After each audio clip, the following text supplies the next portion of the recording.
Good morning, children. Children, in the previous classes, we have completed chapters 1 to 6.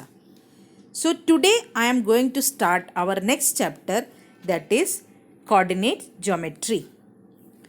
In this chapter, children, we have to learn two important formulae. One is the distance formula and the other one is the section formula. So before starting this distance formula, let us have a recapitulation of what we have learned in class 9th. So I am showing you a figure. What do you observe in this figure? You can see that a Cartesian plane is drawn where two mutually perpendicular line segments are drawn. The horizontal one is known as the x-axis, vertical one is known as the y-axis, and the point of intersection is the origin. And points are marked on the x-axis and y-axis at equal distances. And the entire plane is divided into four parts which are known as the first quadrant, second quadrant, third quadrant, and fourth quadrant. Children, I have marked certain points A, B, C on this Cartesian plane. You can see that the coordinates of A are, A lies in the second quadrant and the coordinates of A are minus 3, 2. B lies in the first quadrant and coordinates of B are 1, 3, and C lies on x-axis and coordinates of C are 4, 0. Moreover, any point in the Cartesian plane is represented in the form of ordered pair x, y, where x coordinate or abscissa denotes the distance of the point from the y-axis and y coordinate or ordinate is the distance of the point from the x-axis. Now next point is very important. Coordinates of a point on the x-axis are of the form x, 0 and the coordinates of a point on the y-axis are of the form 0, y. Now the next topic is distance formula. So as the name suggests, distance formula is used for finding out the distance between two points whose coordinates are x1, y1 and x2, y2.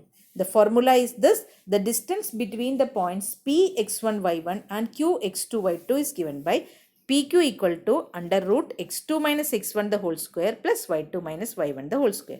So let us see how this formula is derived. For that, look at the next figure. I have drawn one graph here, and on the graph I have marked 2 points P x1 y1 and Q x2 y2. If we closely look at the figure, we can see that the distances OA and PC are equal to x1, OB and C are equal to x2, and OC and RB equal to y1, and OD and BQ equal to y2. So we can say PR is equal to CR minus PC equal to x2 minus x1 and QR is equal to BQ minus RB equal to y2 minus y1. Moreover, the triangle PRQ is a right angled triangle. As it is a right angled triangle, we can apply the Pythagoras theorem. So by applying the Pythagoras theorem, we get the longest side square, that is PQ square, is equal to PR square plus QR square, that is PQ square is equal to x2 minus x1 the whole square plus y2 minus y1 the whole square, or from here we get PQ is equal to under root x2 minus x1 the whole square plus y2 minus y1 the whole square. Now what are the uses of this distance formula? There are four main uses for the distance formula. One is to find out the distance between two points whose coordinates are given. To prove 3 points are collinear. What are collinear points?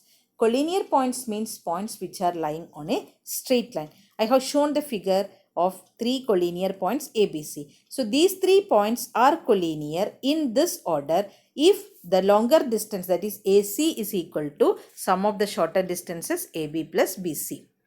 Now the next use is to identify the type of triangles. We have learned in lower classes what are the different types of triangles. Scalene triangle means all the 3 sides are unequal. Then isosceles triangle means 2 sides are equal. Equilateral triangle means all the 3 sides are equal.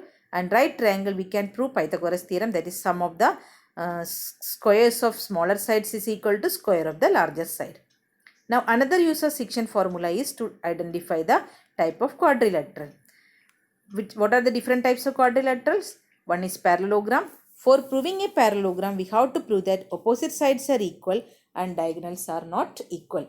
For proving a rectangle, we have to prove that opposite sides are equal and diagonals are also equal. And for proving a rhombus, we have to prove that all four sides are equal and diagonals are not equal. And for proving a square, we have to prove that all sides are equal and diagonals are also equal. Now, we will do some questions from exercise 7.1 based on these questions. First question is, find the distance between the following pairs of points 2, 3 and 4, 1. First, we name the points as P and Q. Here we can see that the value of x1 is 2, y1 is 3, x2 is 4 and y2 is 1. Now using distance formula, we get PQ is equal to under root x2 minus x1 the whole square plus y2 minus y1 the whole square. So by putting the values of x1, y1, x2, y2, we get the distance between P and Q as root of 8 or 2 root 2. Now question number 2, we have to determine if the points A15, B23 and C minus 2 minus 11 are collinear. So here we find out the distances between A, B and C, that is AB equal to root 5, BC equal to root 212, AC equal to root 265 by using the distance formula.